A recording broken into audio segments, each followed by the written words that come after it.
So UFC 280 is happening this Saturday, and the fight right under the co-main event of the evening is Petr Yan versus Sean O'Malley.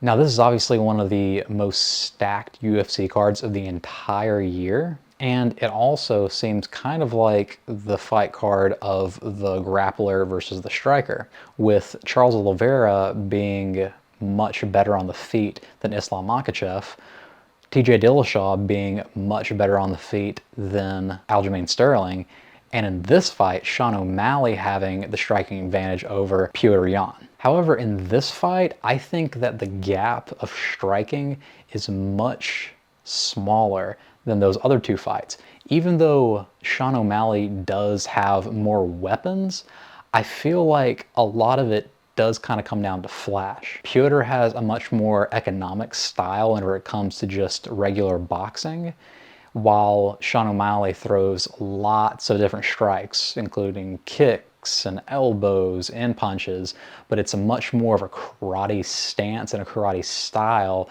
than it is boxing. Something else to consider is that Yan has beat a lot of the top guys in the hardest division in the UFC, being the Bantamweight division. And two, Sean O'Malley has looked good in his fights, but he hasn't really fought anybody in the top 5 yet. And actually the only person that he has fought in the top 5, he got beat by in Chito Vera. Now, obviously that fight was going Sean's way in a lot of ways until the leg kicks, but that kind of brings me to a big point in Yan versus O'Malley, is that Yan is known for being a tank. The dude just does not get hurt. He comes at you like a Terminator. And then Sean O'Malley, he has had problems with his ankles, with his legs, and whenever you have somebody like that versus a tank, those fragile points will be exposed like crazy. I mean, I remember whenever Sean O'Malley just completely fell apart against Chito Vera, it was really sad to see because it actually looked like Sean O'Malley was doing very well against Chito, but his leg just gives out. Now, one big thing that I actually will give Sean O'Malley in this fight is that he is known to be a fast starter. Yan is known for being a slow starter, and this is a 3-round fight.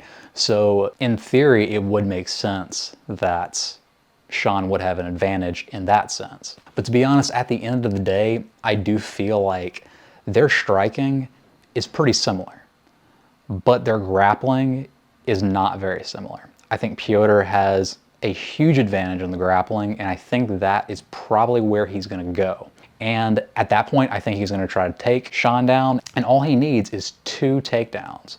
One in round 1, one in round 2. That's all you need, because basically if he can take down Sean and hold him there, and Sean has not really proven that he can get back up after being taken down.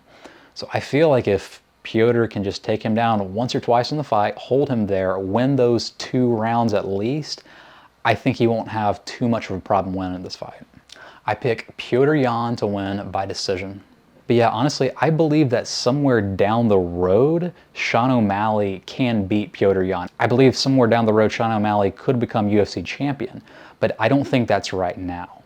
I think they probably should have developed him just a little bit slower, because it honestly looked like they were developing him very slowly, and I thought it was a great idea. But throwing him at Petr Yan this fast, I think is probably a bad thing, especially for his development in the future. But at the end of the day, we don't really know, and I'll definitely be watching on Saturday.